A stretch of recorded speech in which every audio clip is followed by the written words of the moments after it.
Hello students, आशा है आप सभी इस लॉकडाउन के दौरान अपने घर में होंगे और सुरक्षित होंगे। Stay home, be safe. Today we will study photorespiration. जैसा कि आप सभी लोग फोटोसिंथेसिस और रेस्पायरेशन के बारे में जानते हैं कि ये दोनों क्रिया एक दूसरे से बिल्कुल विपरीत है। ठीक है, फोटोसिंथेसिस में लाइट की आवश्यकता होती है और ऑक्सीजन का इवोल्यूशन होता है, जबकि रेस्पायरेशन में लाइट की कोई आवश्यकता नहीं होती है और ऑक्सीजन के जगह पे CO2 का इवोल्यूशन होता है। ठीक है, बहुत सारे साइंटिस्ट ने विगत वर्षों में अपने साइंटिफिक एक्सपेरिमेंट से ये प्रूफ किया है कि जो कार्बन डाइऑक्साइड का प्रोडक्शन होता है बहुत सारे प्लांट्स में, वो 3 to 4 टाइम्स हायर होता है in light in comparison to dark. तो हम फोटो रेस्पायरेशन को ऐसे डिफाइन कर सकते हैं कि high dependent uptake of oxygen and release of CO2 in some plants is called as photorespiration. Photorespiration की क्रिया जो है वो फोटोसिंथेसिस से लिंक्ड है, इसीलिए हम इसे फोटो रेस्पायरेशन कहते हैं, क्योंकि इसमें लाइट की आवश्यकता होती है और रेस्पायरेशन की क्रिया हो रही है। ठीक है, अब है अकरेंस ऑफ फोटो रेस्पायरेशन। तो फोटो रेस्पायरेशन का जो अकरेंस होता है वो C3 प्लांट्स में पाया जाता है जनरली। C3 प्लांट्स कौन कौन से होते हैं? तो बीट होगा, कॉटन होगा, पैडी होगा, क्लोरेला होगा। अब हम साइट ऑफ फोटो रेस्पायरेशन की अगर हम बात करें तो 3 तरह के ऑर्गेनेल्स इसमें पार्टिसिपेट करते हैं: क्लोरोप्लास्ट, माइटोकॉन्ड्रिया एंड पेरोक्सिसोम।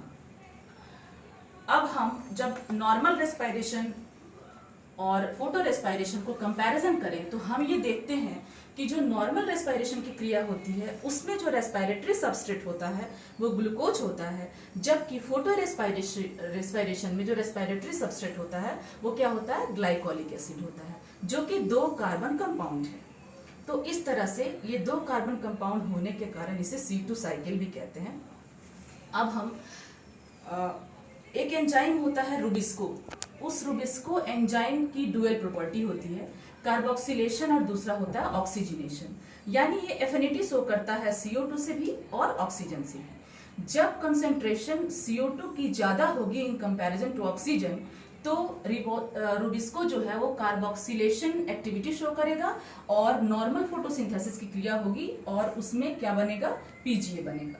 लेकिन जब ऑक्सीजन का कंसेंट्रेशन CO2 से ज्यादा होगा तो उस समय जो रुबिस्को एंजाइम है वो ऑक्सीजनेशन की क्रिया शो करेगा और उसमें क्या सिंथेसिस होगा? तो फोटो रेस्पायरेशन की क्रिया होगी उसमें।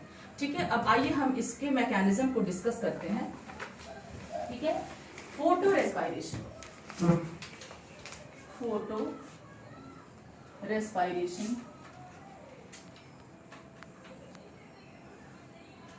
फोटो रेस्पायरेशन की क्रिया में मैंने अभी आपको बताया कि 3 तरह के सेल ऑर्गेनेल्स क्या करते हैं, इसमें पार्टिसिपेट करते हैं। एक होता है क्लोरोप्लास्ट, जो कि क्या है? डबल लेयर्ड मेम्ब्रेनस स्ट्रक्चर है। ठीक है, दूसरा इसमें होता है पेरोक्सिसोम्स।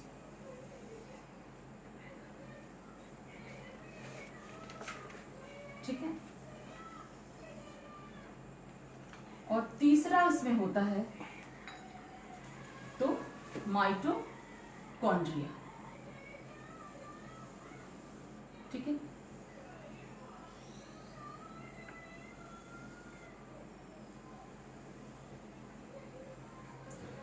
तो first organelle chloroplast, second organelle peroxisomes और थर्ड ऑर्गेनेल क्या है? माइटोकॉन्ड्रिया है। मैंने जैसा कि आपको बताया है कि जब कंसेंट्रेशन ऑक्सीजन की CO2 से ज्यादा होगी तो क्या होगा?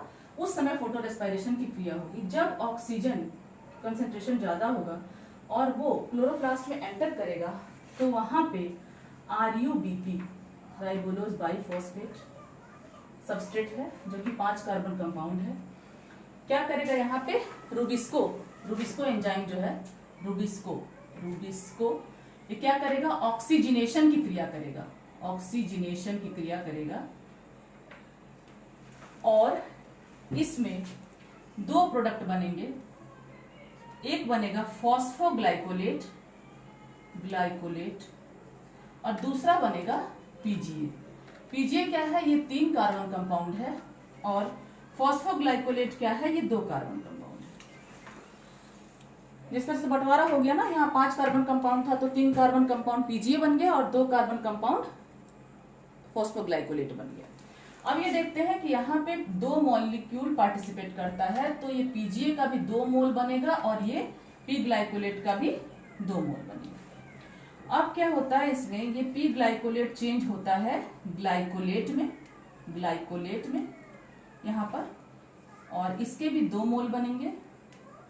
और यहाँ पे क्या होता है, एक मॉलिक्यूल फॉस्फेट का बाहर निकलता है हाइड्रोलिसिस होती है, और यहाँ एंजाइम जो काम करता है फॉस्फेटेज एंजाइम काम करता है। अब क्या होता है, ग्लाइकोलेट जो होता है वो डिफ्यूज करता है, डिफ्यूजन प्रेशर के थ्रू क्या करता है, डिफ्यूज करके ये पैरोक्सिजोम में आ गया। ग्लाइकोलेट क्या किया, डिफ्यूज करके पैरोक्सिजोम में आया, तो यहाँ पे इसकी ऑक्सीडेशन की क्रिया होती है। ठीक है, ऑक्सीडेशन की क्रिया हुई और जो एंजाइम यहाँ पे काम करता है वो एंजाइम यूज होता है कैटालेज, एक एंजाइम होता है जो कि आयरन कंटेनिंग एंजाइम होता है। और जब ऑक्सीडेशन की क्रिया होगी तो ग्लाइकोलेट से क्या बनेगा, ग्लाई ऑक्सिलेट बनेगा। मैंने बोला ग्लाई ऑक्सिलेट बनेगा और जो यहाँ एंजाइम और इसके अलावा H2O2 यहाँ पे बाहर निकलेगा। ये H2O2 को कैटालेज के द्वारा स्प्लिट कर दिया जाएगा 2 भागों में, H2O में और ऑक्सीजन में। कैटालेज एक, मैं बता दूं आपको कि एंटीऑक्सीडेंट एंजाइम होता है और H2O2 को ब्रेक डाउन करता है। ठीक है, अगर H2O2 को ब्रेक डाउन नहीं हुआ तो hydrogen peroxide singlet oxygen produce करेगा, जो कि क्या करेंगे, रिएक्शन को डिसरप्ट करेंगे। और रिएक्शन को कैसे डिसरप्ट कर, सिंगलेट ऑक्सीजन का ये प्रोडक्शन कर सकते हैं। तो ये कैटालेज एंजाइम को क्या करता है, यहीं ब्रेक करके H2O और O2 में तोड़ देता है। अब ये जो ग्लाई ऑक्सिलेट यहाँ पे बना है, ये ग्लाई ऑक्सिलेट का यहाँ पे क्या होगा, अमीनेशन होगा। कौन सा एंजाइम, तो अमीनो ट्रांसफरेज एंजाइम यहाँ पे काम करेगा, अमीनो ट्रांसफरेज एंजाइम। और अमीनो ग्रुप क्या होगा, ग्लाई ऑक्सिलेट में जुड़ेगा और ये अमीनो ग्रुप आएगा कहां से, तो ग्लूटामेट से। ग्लूटामेट जो क्या है, एक तरह का अमीनो एसिड है, और ग्लूटामेट चेंज हो जाएगा अल्फा कीटोग्लूटामेट में, कीटोग्लूटामेट में। ठीक है, ये ग्लाई ऑक्सिलेट जो है ये भी 2 मोल है, सब 2 मोल बने हैं। तो ये ग्लाई ऑक्सिलेट अमीनो ट्रांसफरेज एक्टिविटी के बाद, अमीनेशन के बाद किसमें चेंज होता है, ग्लाइसिन में। ये ग्लाइसिन क्या है, सिंपलेस्ट अमीनो एसिड है। ठीक है, इसके भी 2 मोल यहां बनते हैं। अब ये ग्लाइसिन क्या होता है कि मूव करता है किसमें, माइटोकॉन्ड्रिया में, और यहां पे आने के बाद ग्लाइसिन का डीकार्बोक्सिलेशन होता है।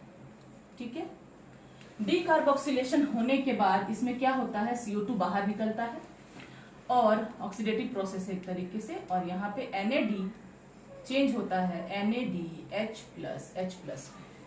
ठीक है, ग्लाइसिन मॉलिक्यूल, इसके पास हम ये देख रहे हैं कि ग्लाइसिन मॉलिक्यूल में अमीनो ग्रुप यहाँ जुड़ा है, ये सॉरी ग्लाई ऑक्सिलेट में अमीनो ग्रुप जुड़ा तो ग्लाइसिन बना, तो ग्लाइसिन में अमीनो ग्रुप है। हालांकि 2 मॉलिक्यूल होने के कारण इसमें 2 अमीनो ग्रुप है इसमें। ठीक है, तो एक अमीनो ग्रुप यहाँ पे बाहर निकलेगा, बाहर NH4+, और ये जाएगा क्लोरोप्लास्ट में, जो कि इस अमीनो ग्रुप का क्लोरोप्लास्ट में अल्फा कीटोग्लूटारेट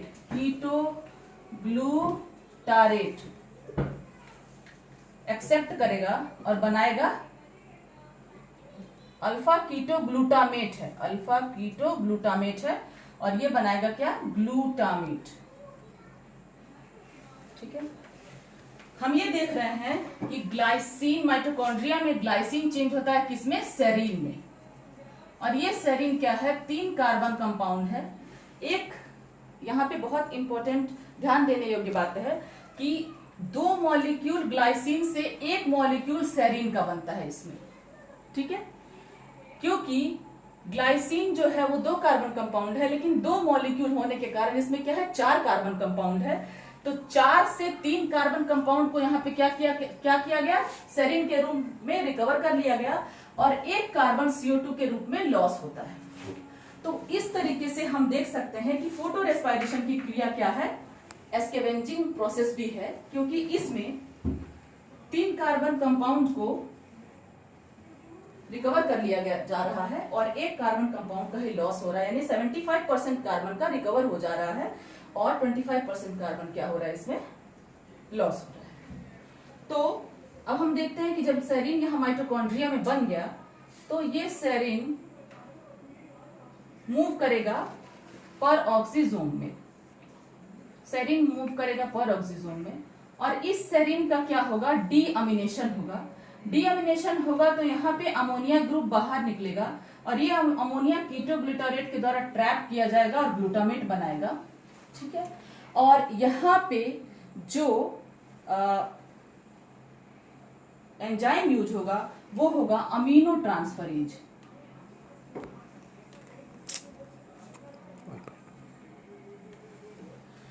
अमीनो ट्रांसफरेज यहाँ पे एंजाइम यूज हुआ और क्या हुआ, यहाँ पे डीअमीनेशन की क्रिया हुई। इसके बाद सेरीन किसमें कन्वर्ट होता है, तो हाइड्रोक्सी पाइरुवेट में, हाइड्रोक्सी पाइरुवेट में, ठीक है। अब इस हाइड्रोक्सी पाइरुवेट का क्या होगा, रिडक्शन होता है, रिडक्शन, और यहाँ पे जो NAD जो ये रिड्यूसिंग पावर बना था वो यूज हो जाता है, NADH+ जो है वो चेंज हो जाता है NAD में, ठीक है। तो हाइड्रोक्सी पाइरुवेट से क्या बनता है, ग्लिसरेट, ग्लिसरेट बनता है, ग्लिसरेट बनता है। ये भी 3 कार्बन कंपाउंड है, ये भी 3 कार्बन कंपाउंड है। मोलिकुलर कितना बना, 1 मोल, ठीक है ना, कार्बन कंपाउंड 1 मोल। अब ये ग्लिसरेट क्या करता है, मूव करता है किसमें, क्लोरोप्लास्ट में ये ग्लिसरेट आता है। 3 कार्बन कंपाउंड 1 मोल, इसका फॉस्फोराइलेशन होता है और यहाँ पे ATP कंज्यूम होकर के ADP बनाता है। क्या हुआ, यहाँ पे फॉस्फोराइलेशन हुआ, फॉस्फोराइलेशन,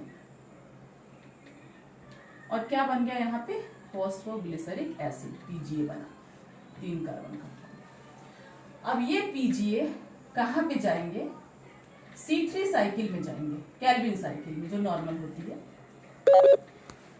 और ये C3 साइकिल के थ्रू क्या होगा, ग्लूकोज का इवोल्यूशन होगा और रीजनरेशन हो जाएगा RUBP का, हो जाएगा RUBP का। तो हम इस तरह से देखते हैं कि फोटो रेस्पायरेशन की जो क्रिया है वो क्या है, डबली वेस्टफुल प्रोसेस है, क्योंकि जो एसिमिलेटरी पावर लाइट रिएक्शन में बना था उसका यहाँ पे यूज हो जा रहा है, एसिमिलेटरी पावर का, NADH+ का और ATP का भी। और उसके अलावा इसमें फोटोसिंथेसिस की क्रिया हैम्पर हो रही है, रुक रही है, इस कारण से इसमें जो इल्ड बनेगा वो कम बनेगा। तो फोटो रेस्पायरेशन की क्रिया में हम C2 साइकिल के थ्रू कार्बन लॉस को 75% रिकवर कर लेते हैं और इसको हम वर्बर्ग्स इफेक्ट भी कहते हैं, फोटो रेस्पायरेशन को C2 साइकिल भी कहते हैं। नेक्स्ट वीडियो में हम लोग C4 और केम्प्लांट के बारे में पढ़ेंगे। आशा करती हूँ आपको ये वीडियो पसंद आया होगा, समझ आया होगा। God bless you, thank you very much.